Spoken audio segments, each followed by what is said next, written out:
Hello friends, कैसे हैं आप लोग। मैं आपका दोस्त डॉक्टर मनोज ठावानी, डायरेक्टर कंट्रोल सैंफोर्ड से आप सभी का दिल से स्वागत करता हूं। बच्चों, हमारा टॉपिक जो चल रहा है, इस टॉपिक में लास्ट क्लास में हम लोग ने बायोलॉजी में डिस्कस किया था पायोनियर कम्युनिटी क्या हो सकती है, क्लाइमेक्स कम्युनिटी क्या हो सकती है, सीरियल स्टेजेस या सीरियल कम्युनिटीज क्या होती है। ये सारी चीजें हमने topic ecosystem and energy flow topic में लास्ट रीडिंग में हम लोग ने डिस्कस किया था। उसी चीज को थोड़ा सा और आगे कंटिन्यू कर रहे हैं बच्चों। In succession, changes in vegetation affect food and shelter of animals. Thus, succession leads to change in number and types of animals and decomposers. Succession के दौरान अगर वहां पर अवेलेबल वेजिटेशन मतलब टाइप्स ऑफ ग्रीन प्लांट्स या producers, अगर ये बदलेंगे तो लोगों के लिए यानी कि एनिमल किंगडम के लिए वहां जो अवेलेबल फूड है वो भी क्या हो जाएगा बेटा, चेंज हो जाएगा। और अगर फूड अगर चेंज हुआ तो डेफिनेटली फूड अगर चेंज होगा तो उस पर डिपेंडेंट जो एनिमल्स है वो चेंज हो जाएंगे। अगर हर्बीवोरस का पैटर्न चेंज होगा तो हो सकता है फिर कार्निवोरस का भी पैटर्न वहां पे क्या हो सकता है, चेंज हो सकता है।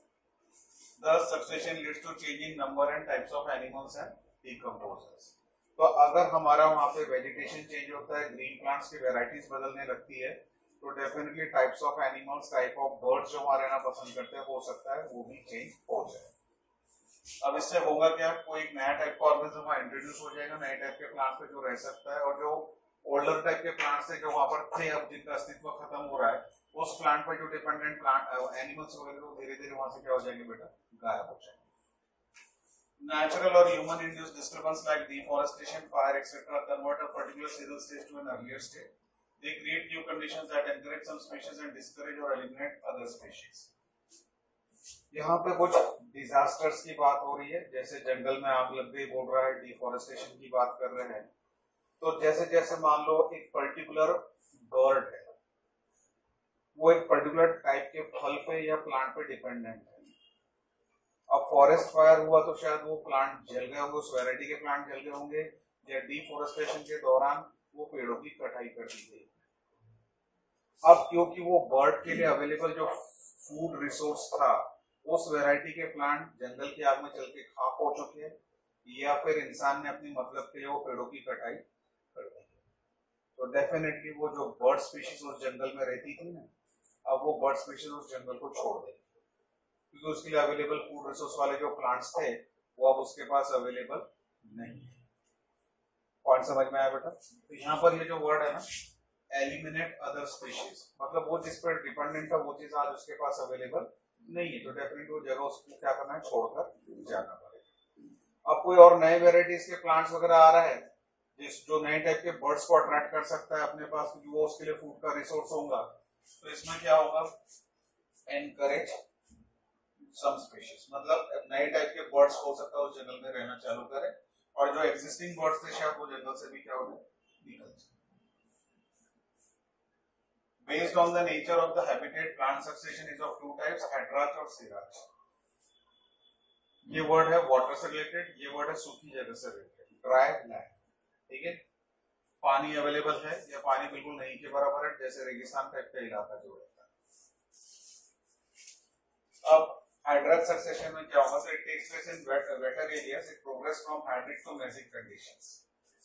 हाइड्रिक मतलब जहां पे पानी अच्छा खासा है, मेसिक कंडीशन का मतलब है कि जहां पे नॉर्मल वाटर है, ना बहुत ज्यादा है ना बहुत कम, that is mesic condition. That is बहुत ज्यादा भी नहीं तो बहुत कम भी नहीं, उसको बोलते हैं मेसिक कंडीशंस। ठीक है, तो ये क्या बोल रहा है कि अगर पानी अच्छा खासा है, वेटर एरियाज जहां पानी बहुत ज्यादा है, वहां पे जब सक्सेशन की शुरुआत होती है, वहां पे जब लिविंग ऑर्गेनिज्म रहने की शुरुआत करते हैं, तो धीरे धीरे वहां पानी की मात्रा क्या होने वाली है बताओ, कम होगी, और फिर हाइड्रिक मतलब पानी वाली परिस्थिति से हम जाएंगे मेसिक कंडीशन में। मेसिक कंडीशन का मतलब है कि हम ऐसी परिस्थिति में पहुंचेंगे जहां बहुत ज्यादा पानी भी नहीं है और बहुत ज्यादा सूखा भी नहीं है, मॉडरेट कंडीशंस आ गए।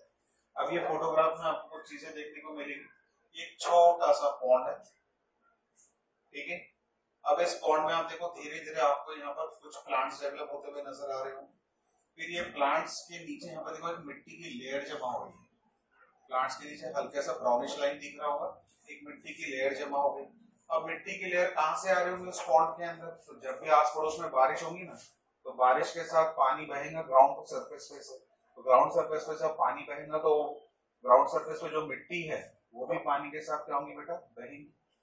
फिर वो पानी इस तरीके की किसी पॉन्ड में जाके गिरा हो, अब वो पानी जब गिरा तो उस पानी के साथ क्या आके गिरी उस पॉन्ड के अंदर बेटा, कुछ मिट्टी भी आके गिर गई।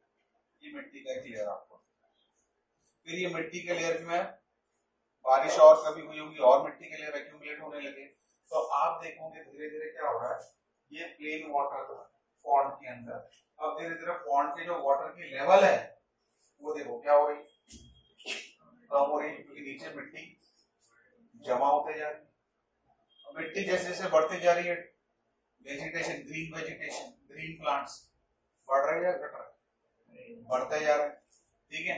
अब धीरे धीरे मिट्टी ऐसी एक्यूमुलेट होते चले कि पानी देखो इतना सही बचा हो, ये ब्लूइश वाटर आप देख सकते हो बिल्कुल नहीं के बराबर बचा हो, यानी पॉन्ड एक प्रकार से अब क्या हो गया, पूरा सूख गया है। मिट्टी के अंदर पानी भरपूर होगा पर पॉन्ड के अंदर जो नेचुरली मेरे को पानी दिख रहा था ऑलमोस्ट अब बचा ही नहीं है। कुछ समय बाद तो ऐसा हो गया, देखो पॉन्ड ही खराब हो गया, पूरा मिट्टी से लबालब हो गया और वहां पर अब क्या होने लगा है, कुछ बड़े बड़े झाड़ भी ग्रो होने लग गए। मतलब जो ये एक्वेटिक इकोसिस्टम था वो टेरेस्ट्रियल इकोसिस्टम में कन्वर्ट हो गया। पॉइंट समझ में आया? तो अगर आप देखो कि कोई तालाब है सपोज और उसमें कुछ पेड़ ग्रो होते हुए दिख रहे हैं आपको पानी के सरफेस के ऊपर, तो आप नियर फ्यूचर में अगर उस तालाब की केयर नहीं करोगे ना तो आने वाले समय में वो तालाब इस कंडीशन से इस कंडीशन तक आ जाए।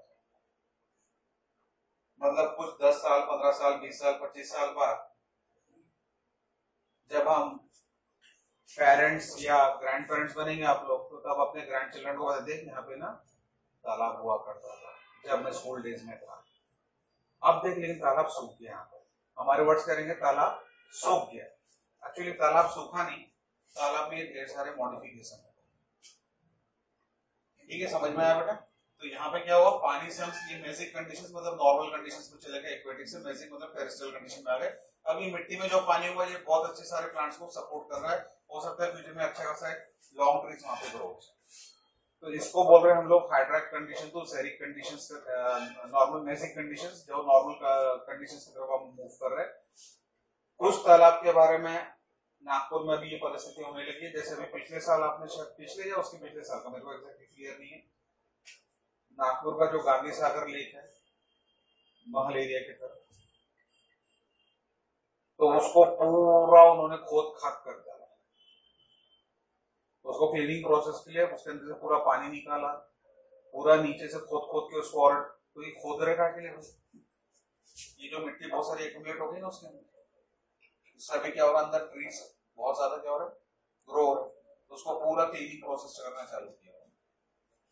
तो अब ये पूरा तालाब को क्लीन कर चुके हैं, तो ये क्लीन करने से क्या होगा, मिट्टी का लेवल क्या हो जाएगा, पोरेत के निकाल देंगे और पूरे वो मशीन्स लगाकर पूरा पोरते जाते हैं, तो वापस हम कोशिश करेंगे उसको इस लेवल पे ला सकते, नहीं तो धीरे धीरे वो पूरा सूखते जाएंगे और उसके अंदर ढेर सारे प्लांट्स ग्रो होते जाएंगे और आफ्टर फ्यू इयर्स वो कुछ ऐसा बन जाएंगे, भैया वहां तालाब का मालूम ही नहीं, ढेर सारा वहां पता चला कि मिनी जंगल बन गया, तो तालाब की मिट्टी में पूरा क्या बन गया, मिनी जंगल बन गया। 15-20 साल ये फीलिंग आएगा। पॉइंट समझ में आ गया बेटा इतना? फिर दूसरा है xerarch succession, it takes place in dry areas, it progress from xeric to mesic conditions. Xeric मतलब सूखी वाली परिस्थितियां और बेसिक यानी नॉर्मल कंडीशंस। तो यहाँ पर इस फोटोग्राफ से आप देख सकते हो, यहाँ पे बहुत सारी चट्टाने वगैरह जैसी जो चीजें हैं, पथरीली चीजें हैं, जहाँ पर नॉर्मली कोई चीज ग्रो नहीं होना चाहता है, लेकिन फिर इसमें कौन हुआ सबसे पहले ग्रो, लाइकेंस। लाइकेंस कौन है मैंने कल के क्लास में बताया था, 11th स्टैंडर्ड में पढ़े, बोला था अल्गी और फंजाई का एसोसिएशन। फिर लाइकेंस जब पत्थर चट्टान पे ग्रो होती है ना, तो वहां से एक एसिड निकलता है लाइकेनिक एसिड। लाइकेनिक एसिड पत्थर को बुरबुरा करना चालू करता है, पत्थर बुरबुरा होगा तो उसके जो पार्टिकल्स ग्राउंड पे आके गिरेंगे, they will become soil particles. Once they will become soil particles, तो फिर सॉइल के अंदर कुछ न्यूट्रिएंट्स ऐड हो रहे हैं, तो फिर उस सॉइल में से प्लांट ग्रो होना स्टार्ट हो जाएगा। तो मतलब पथरीली जमीन पे तो कुछ ग्रो नहीं हो रहा था, लेकिन अगर लाइकेंस ग्रो हुए तो लाइकेंस के बॉडी से जो लाइकेनिक एसिड निकलेगा वो चट्टानों को थोड़ा थोड़ा बुरबुरा करेगा, उसके पार्टिकल्स जब ग्राउंड पे गिरेंगे तो इट विल बिकम सॉइल, और फिर सॉइल में से धीरे धीरे प्लांट्स ग्रो होना समय के साथ साथ चालू करेंगे। फिर वही है कि पहले कुछ ग्रास जैसे आएंगे, फिर थोड़े मिनी प्लांट्स आएंगे और फाइनली कुछ बड़े प्लांट्स आएंगे, प्रोवाइडेड वहां अगर पानी की कंडीशंस धीरे धीरे नॉर्मल होती चली गई तो, नहीं तो पॉसिबल नहीं। Hence, both hydrogen CRH conditions succession leads to medium water conditions, that is basic the climax community. तो बेसिक कंडीशंस को बोल रहा है मॉडरेट कंडीशंस, ना जहां पानी बहुत ज्यादा है ना पानी बहुत कम। पहले रेगिस्तान यानी कि राजस्थान में लोग जाने से डरते थे आज से 30 साल 40 साल पहले, क्योंकि पानी की व्यवस्था का बहुत बड़ा प्रॉब्लम था।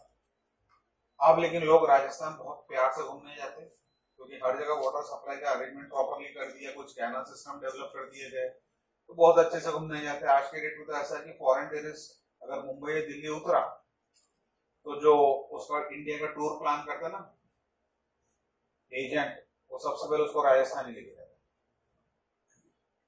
सबसे पहले उसको राजस्थान ले जाएंगे। राजस्थान के अलग अलग फूड्स घुमाएंगे, जयपुर जोधपुर और क्या उदयपुर वगैरह यहाँ घुमाएंगा। राजस्थान घूमने के बाद उसको लगता है फॉरेन टूरिस्ट को मैंने इंडिया देख लिया है, उसको वापस दिल्ली या मुंबई एयरपोर्ट पहुंचा देते, वहां से निकल जाते, बाकी रेस्ट ऑफ इंडिया घुमा देंगे। हाँ, सबसे इंपॉर्टेंट जाने से पहले उसको ताजमहल के दर्शन करा देते।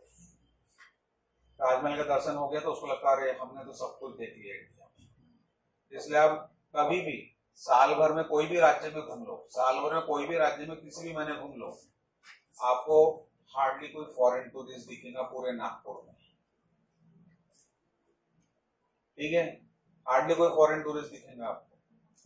लेकिन आप राजस्थान को कोई भी मौसम में चले जाओ, आप कोई एक आधे फोर्ट में जाके खड़े हो जाओ, दिन भर में कम से कम 100-200 फॉरेन टूरिस्ट दिखेंगे। जयपुर के एक आधे फोर्ट में खड़े हो जाओ, जोधपुर के एक आधे फोर्ट पे जाके खड़े हो जाओ, 100 to 200 टूरिस्ट मिनिमम दिखते। अब रोज रोज वही टूरिस्ट को रोज आके किला देखेंगे नहीं, तो मतलब रोज हमारे लिए सारे गोरे चेहरे लगभग एक जैसे रहते, तो रोज कोई नया नया टूरिस्ट आ रहा है वहां पर देखने, तो मेजोरिटी। और वही आप गुजरात में जाओगे उसमें भी कुछ टूरिस्ट दिखे, लेकिन नहीं के बराबर दिखता है। तो इंडिया का टूरिस्ट स्पॉट कोई फॉरेन कंट्री वाला घूमने आता ना, उसको सिर्फ राजस्थान घुमाता आजकल, और जाते जाते उसको क्या दिखाते थे, Taj Mahal, person is satisfied, India घूम गया। तो लाइकन्स दे आर पायोनियर्स, अगर वो पहले ठीक नहीं था, लाइकन्स दे आर पायोनियर्स। जब ये पूरा फॉरेस्ट जैसा कंडीशन आएगा तो क्लाइमेक्स कम्युनिटी आ जाएगी, जो लास्ट टॉल प्लांट्स उसमें ग्रो होंगे that will be the climax. बीच में जो छोटे मोटे सारे प्लांट्स आएंगे, ये सब प्लांट्स कौन से रहेंगे, सीरियल से। हाँ बेटा पूछो। हाइड्रिक मतलब पूरा पानी में, हाइड्रिक मतलब एक्वेटिक एनवायरनमेंट, पानी का, जो हमने पिछले फोटोग्राफ में देखा, ये हाइड्रिक एनवायरनमेंट। फिर soil containing medium amount of water, that is basic condition. तो प्राइमरी सक्सेशन वाटर, फिर से अगर आप चाहो तो देख लो, ये पॉन्ड सिस्टम हो गया, फाइटोप्लैंक्टन्स, फिर इसमें सबमर्ज प्लांट्स आए, फिर सबमर्ज प्लांट के अलावा फ्लोटिंग प्लांट्स आए। धीरे धीरे आप देखो पानी का लेवल कम होते जाएगा और प्लांट किंगडम का लेवल धीरे धीरे क्या होते जा रहा है, उसके अंदर बढ़ते जाएगा। फिर आप देख सकते हो प्लांट किंगडम के अंदर read swamp stage, Marsh मीडो stage. अब ऐसा लगेगा आपको कि पानी जो है ऑलमोस्ट क्या हो गया, उसके अंदर से खत्म हो गया। अब ऐसा लग रहा है कि पूरी जमीन बन गई है, धीरे धीरे जो मिट्टी का एक्यूमुलेशन हुआ होगा, और फिर छोटे मोटे प्लांट्स, फिर हो सकता है अगर वो बहुत बड़ा पॉन्ड एरिया होगा तो आपको लगेगा अच्छा खासा वहां पे क्या बन गया, 15-20 सालों में 25 सालों में जंगल बन गया। That is the thing. Then nutrient cycling, nutrient यानी जो आपको बॉडी के लिए मस्ट है। अब बॉडी के लिए मस्ट यानी क्या चीज जरूरी है, अगर आप इस एनवायरनमेंट में जिंदा रहना चाहते तो आपके लिए एसेंशियल है। तो बहुत सारे न्यूट्रिएंट्स लग सकते हैं आपके बॉडी के लिए, उसमें से कुछ को लेकर हम यहाँ डिस्कस कर रहे हैं। साइकिल का मतलब जहां से हम शुरू करेंगे डिस्कशन, घूम के वहां डिस्कशन हमारा जाके क्या हो जाएगा, खत्म हो जाएगा। That is the meaning of the term cycles. तो यहाँ पे कुछ न्यूट्रिएंट्स ऐसे है जो नेचर में अलग अलग जगह घूमकर वापस वहीं पहुंच जाते हैं, इसलिए ये वर्ड यूज करने वाले हम लोग न्यूट्रिएंट साइक्लिंग में। So amount of nutrient like carbon, nitrogen, phosphorus, calcium, etc. present in the soil in a given time is called as standing state. अगर आज मैंने मिट्टी का एक सैंपल लिया, मिट्टी की स्टडी को क्या बोलते हैं, सॉइल की स्टडी को क्या बोलते हैं? मिट्टी का सैंपल लेकर स्टडी करो मतलब कुछ तो भी है, वो लॉजी वर्ड आएगा उससे। Excellent, very good, clap for it. मिट्टी, सो अगर हम सॉइल की स्टडी कर रहे हैं, मिट्टी की स्टडी कर रहे हैं, तो उसके लिए वर्ड है जियोलॉजी। अब तुम्हारे दिमाग में जियो बोले तो समझ में आता है मेरे को, अब वो जियो नहीं, इट इज GEO। तुम जो सोच रहे हो मेरे को मालूम है, तुम JIO सोचे होंगे सबसे पहले, दिस इज GEO और बाद में लॉजी वर्ड जोड़ दो उसमें, ठीक है। तो सॉइल की स्टडी को, मिट्टी की स्टडी को बोलते हैं बेटा जियोलॉजी, ठीक है। तो जब आप मिट्टी का कहीं का सैंपल स्टडी कर रहे हैं, ये सैंपल स्टडी करने से अनुमान आता है कि उसमें नेचुरली कौन से न्यूट्रिएंट्स हैं और उस टाइप के न्यूट्रिएंट में कौन सी फसल अच्छी ग्रो हो सकती है, इसलिए उस एरिया के फार्मर को सजेशन दिया जाता है कि उस टाइप की फसल वहां पे ग्रो की जाए, ठीक है। सो ये बोल रहा है अमाउंट ऑफ न्यूट्रिएंट जो हो सकता है, कार्बन है, नाइट्रोजन, फास्फोरस एक्सेट्रा, ये सॉइल में इस वक्त कितने हैं उसको हम क्या रिकॉर्ड करते हैं as a standing state. It varies in different kinds of ecosystem and also on a seasonal basis. अब उसी मिट्टी को अगर आपने रेनी सीजन में गिना तो शायद रिजल्ट कुछ और आएगा, और उसी मिट्टी का डिटेल्स आपने समर में गिना तो रिजल्ट कुछ और आ सकता है। अभी रेनी सीजन में रिजल्ट कुछ और क्यों आएगा? बारिश का इम्पैक्ट हो रहा है, तो हो सकता है इधर उधर से सॉइल आपके खेत में ऐड हो गई होगी बारिश के पानी के साथ। या ये भी हो सकता है कि आपका जो खेत है ना ऐसा तिरछा है, स्लोपिंग एरिया में बारिश का पानी आ रहा है, हैवी रेनफॉल के साथ आपकी खेत से मिट्टी क्या हो रही है, बह के जा रही है। तो डेफिनेटली पानी जब बहेगा, मिट्टी बह के जाएंगी तो उसके अंदर का न्यूट्रिएंट भी क्या होगा बेटा, वहीं रहेंगे कि निकल जाएंगे। तो अगर आपके सॉइल की फर्टिलिटी क्या हो गई, बढ़ गई कि घट गई, तो उसमें क्रॉप प्रोडक्शन अच्छा होगा कि थोड़ा कमजोर हो जाएंगे। सो दैट इज व्हाट, इसलिए बोल रहा हूँ कि हो सकता है रेनी सीजन में वही सैंपल का हम वैल्यू निकालेंगे तो कुछ अलग आएगा, और हो सकता है समर में निकालेंगे तो कुछ और आएगा। जैसे आज आपके बॉडी का अगर अपन ने ब्लड एनालिसिस किया, आज के डेट में आपके ब्लड एनालिसिस करने पर WBC का जो काउंट आया होगा, RBC का जो काउंट आया होगा, और 6 महीने बाद फिर से आपके ब्लड सैंपल का काउंटिंग करते हैं, कुछ ना कुछ फर्क आ सकता है कि हो जाएंगे रेट, फर्क आ सकता है। Nutrients are never lost from ecosystem, they are recycled again and again. अब ये बोल रहा है न्यूट्रिएंट नाम की जो चीज है वो खत्म नहीं होती इकोसिस्टम में से, लेकिन हाँ एक जगह से दूसरे जगह वो क्या हो रही होगी, शिफ्ट हो रही होगी, माइग्रेट हो रही, मतलब एक चीज से दूसरी चीज में चली गई। The movement of nutrient elements through various components of an ecosystem is called as nutrient cycling, यानी कि बायोजियोकेमिकल साइकिल्स। एक वर्ड आया अभी, बायोजियोकेमिकल साइकिल। अभी हमने थोड़ी देर पहले जियोलॉजी वर्ड पढ़ा, तो क्या समझा जियोलॉजी यानी क्या कर रहे हैं, सॉइल यानी अर्थ, ठीक है।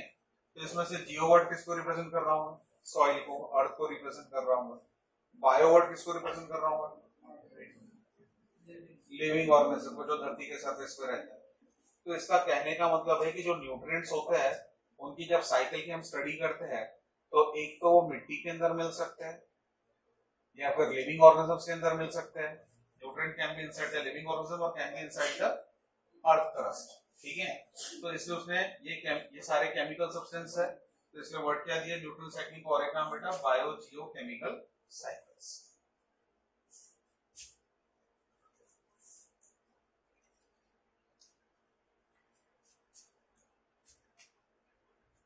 यहाँ पे आप देख सकते हो, यहाँ पे कुछ चीजों को अगर आप ध्यान से देखोगे तो कार्बन किसके अंदर दिखा है, उसने प्लांट के अंदर, ठीक है।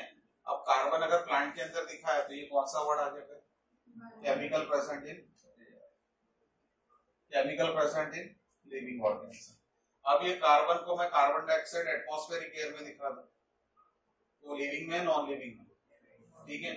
अब कार्बन पानी के अंदर भी हो सकता है, कार्बन हवा में हो सकता है, कार्बन कैल्शियम कार्बोनेट जो चूना पत्थर मिलता है धरती के अंदर उसमें हो सकता है। तो I can have multiple resources of carbon in the environment. अब टाइप्स ऑफ न्यूट्रिएंट साइकिल में दो वर्ड है, गैसियस साइकिल और सेडिमेंट्री साइकिल। गैसियस साइकिल का मतलब है आप अर्थ से ज्यादा इन्वॉल्व नहीं, living atmospheric air, living atmospheric air इसमें चल रहा है। और सेडिमेंट्री अगर वर्ड यूज करोगे आप तो आपको शायद याद होगा कि जब आपने 7th या 6th में कुछ टाइप्स ऑफ रॉक्स पढ़े होंगे धरती के अंदर जो मिलते हैं, तो उसको टीचर ने अलग अलग नाम के रॉक्स के बारे में आपको पढ़ाया होगा, तो उसमें से एक वर्ड शायद ऐसा कुछ पढ़ने में आया होगा, सेडिमेंटरी रॉक्स करके, मेटामॉर्फिक रॉक्स, इग्निशियस रॉक, ऐसे कुछ अलग अलग टीचर ने वर्ड्स पढ़ाए होंगे, तो उसमें एक वर्ड है सेडिमेंटरी रॉक्स करके, ठीक है। तो sedimentary word basically represent your earth, ठीक है। तो the reservoir is earth crust, sulphur and phosphorus cycle, and the reservoir is atmosphere, nitrogen and carbon cycle. आपको पता होगा कि नेचर के एटमॉस्फेरिक एयर में नाइट्रोजन नाम का गैस सबसे डोमिनेंट होता है। अगर आप परसेंटेज वाइज डिस्ट्रीब्यूशन देखेंगे तो लगभग 77% of your atmospheric air contains nitrogen. 77% के आसपास नाइट्रोजन गैस है आपके एटमॉस्फेरिक एयर में। कार्बन डाइऑक्साइड जो कार्बन को कंट्रीब्यूट कर रहा है कार्बन साइकिल में, वो बहुत कम है, वो लेस देन 1% है, वो लेस देन 1% है। ऑक्सीजन 20.96 यानी अप्रोक्सीमेटली 21% है हमारे एटमॉस्फेरिक एयर में। तो हमारे पास कार्बन का एक अच्छा खासा रिजर्वायर हमारा एटमॉस्फेरिक एयर है इन the form of carbon dioxide, carbon in the form of carbon dioxide, और नाइट्रोजन जो है नेचुरली हमारे एयर में एटमॉस्फेरिक एयर में प्रेजेंट है। तो ये लोग सब एटमॉस्फेरिक एयर से कंट्रीब्यूट करने वाले, इसका नाम दिया gaseous cycle. Sulphur, phosphorus, calcium, ये सारे मिनरल्स आपको सॉइल के अंदर मिलने वाले हैं, इसलिए इनको नाम दिया बेटा sedimentary cycle. So environmental factors like soil moisture, pH, temperature, etc. regulate the rate of release of nutrients into the atmosphere. Nutrient कहाँ रहते हैं कौन बताएंगे? नेचुरली न्यूट्रिएंट जो लॉक्ड है ना, वो रहते हैं बेसिकली पत्थर और चट्टानों के अंदर, जैसे ये फास्फोरस, ये आपको पत्थर चट्टानों में मिले। फिर मैंने जैसे थोड़ी देर पहले आपको बोला था, कल परसों भी बोला था कि पत्थर में धीरे धीरे बुरबुरा पार्टिकल निकलता है, और वो बुरबुरा पार्टिकल सॉइल पार्टिकल के फॉर्म में धरती पर ऐड होता है। तो पत्थर में से जब वो बुरबुरा पार्टिकल निकलेगा, तो अब फास्फोरस पत्थर के अंदर है, तो बुरबुरा पार्टिकल जब धरती पर ऐड होगा तो डेफिनेटली वो पार्टिकल के साथ क्या ऐड होगा धरती पर? फास्फोरस ऐड होगा। समझ में आई बात बेटा? तो environmental factor, soil moisture, pH, temperature, तो पत्थर पे इन सब का असर पड़ेगा, इस सब का असर पड़ेगा, तो इसमें से कुछ पार्टिकल्स निकलेंगे, जब पार्टिकल्स निकलेंगे सॉइल में ऐड होंगे तो आपको ये सारी चीजें सॉइल के अंदर मिलना चालू होंगी। Regulate the rate of release of nutrients into the atmosphere, the reservoir meets with the deficit of nutrients due to the imbalance in the rate of influx and efflux. Influx और efflux word का मतलब क्या हुआ? Nutrient हमने reservoir में कितना add किया और कितना हमने वहां से यूज किया। जैसे भी उदाहरण के तौर पर किसान हर साल जब फसल उगाता है, क्रॉप प्लांट्स उगाता है, तो वो खेत की मिट्टी में अपनी तरफ से खाद यानी मैन्यूअर यानी कि फर्टिलाइजर अपनी तरफ से डालते रहता है। तो वो खाद यानी कि मैन्यूअर यानी कि फर्टिलाइजर अपनी तरफ से क्यों डाल रहा है? मजा आती है उसको। वो फर्टिलाइजर में क्या मिल रहा हो? न्यूट्रिएंट। वो जाएगा पहले सॉइल में, और सॉइल से रूट में, रूट से पहुंचेगा प्लांट के अंदर। और अब न्यूट्रिएंट ही अगर सॉइल में नहीं होगा तो प्लांट को न्यूट्रिएंट नहीं मिलेगा, प्लांट को न्यूट्रिएंट नहीं मिलेगा तो प्लांट की ग्रोथ एंड डेवलपमेंट बराबर नहीं होंगे, तो फसल का प्रोडक्शन बराबर नहीं होगा। तो बेसिकली किसान ने अपने तरफ से क्या किया, जब न्यूट्रिएंट सॉइल में ऐड करवाया in the form of fertiliser, तो किसान ने क्या करवाया? इनफ्लक्स करवाया। फिर उसने जो खाद डाला उसमें के जो भी न्यूट्रिएंट होंगे, कैल्शियम, फास्फोरस, सल्फर, जो भी होगा, यूरिया एक्सेट्रा, वो हमारे प्लांट ने यूज करना क्या किया बेटा? चालू। तो सॉइल के अंदर से जो न्यूट्रिएंट डाले गए थे वो अब क्या होने लग गए? यूटिलाइज होने लग गए। यूटिलाइज हो रहे तो सॉइल के अंदर अभी ऐड हो रहे कि सब्ट्रैक्ट हो रहे? प्लांट के बॉडी में शिफ्ट हो रहे ना वो, तो अभी ऐड हो रहे कि सब्ट्रैक्ट हो रहे? फिर वो प्लांट बॉडी में जो फल सब्जी जो कुछ लग रही शायद वो इंसान ने यूज कर लिया, तो फिर प्लांट से वो सारे न्यूट्रिएंट निकल के किसके पास आ गए? किंगडम एनिमलिया में आने चले। कुछ बर्ड्स होंगे, कुछ एनिमल्स होंगे जो फसल पे जाके बैठ रहे होंगे, उनके बॉडी में भी ट्रांसफर हो रहे होंगे न्यूट्रिएंट्स। तो मिट्टी में पाए जाने वाले जो न्यूट्रिएंट्स थे जो फर्टिलाइजर के रूप में किसान ने ऐड किया, उसको आप क्या बोलोगे?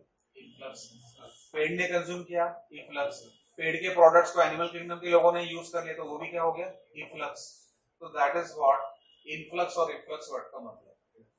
अब आपका इनफ्लक्स कम हुआ और इनफ्लक्स कम है और इफ्लक्स ज्यादा करने की कोशिश कर रहे हैं, तो रिजर्वोयर में क्वांटिटी क्या हो जाएगी? कम हो जाएगी। और इनफ्लक्स ज्यादा और इफ्लक्स कम है तो रिजर्वायर में डिपोजिशन क्या होते जाएगा, बढ़ते जाएगा। Carbon cycle is the next heading to discuss, लेकिन अब इसको हम लोग नेक्स्ट क्लास में डिस्कस करेंगे। Carbon cycle, nitrogen cycle, water cycle, ये सारी चीज आपने लोअर क्लास में कहीं ना कहीं पढ़ी है, उसका बस एक रिपीटेशन है। Thank you.